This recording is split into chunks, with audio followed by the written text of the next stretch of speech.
പിതാവിൻ്റെ വണക്കമാസം 31-ാം തീയതി. മാറിയോസേ പിതാവിൻ്റെ നേരെയുള്ള യഥാർത്ഥ ഭക്തിയുടെ കാതൽ അനുകരണത്തിലും പ്രതിഷ്ഠയിലുമാണ്. വേദപാരംഗതനായ വിശുദ്ധ തോമസ് അക്വീനാസിൻ്റെ അഭിമതം. നമുക്ക് ഏതെങ്കിലും വിശുദ്ധനോടോ അഥവാ വിശുദ്ധയോടോ ഉള്ള ഭക്തി പ്രകടിപ്പിക്കേണ്ടത് ആ വിശുദ്ധനെ അനുകരിച്ചുകൊണ്ടും അദ്ദേഹത്തിൻ്റെ സേവനത്തിന് നമ്മെ തന്നെ പ്രതിഷ്ഠിച്ചുകൊണ്ടുമാണ്. ഈശോ മിശിഹായുടെ വളർത്തുപിതാവും ദൈവജനനിയുടെ വിരക്ത ഭർത്താവുമായ മാറിയോസേപ്പിനോടുള്ള നമ്മുടെ ഭക്തിയും നാം പ്രകടിപ്പിക്കേണ്ടത്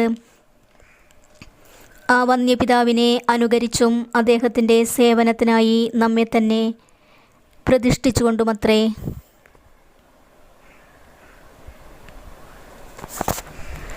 മാറിയോസേപ്പ് ദൈവസേവനത്തിനും മിശിഹാനുകരണത്തിനും നമ്മുടെ ഉത്തമ മാതൃകയാണ്.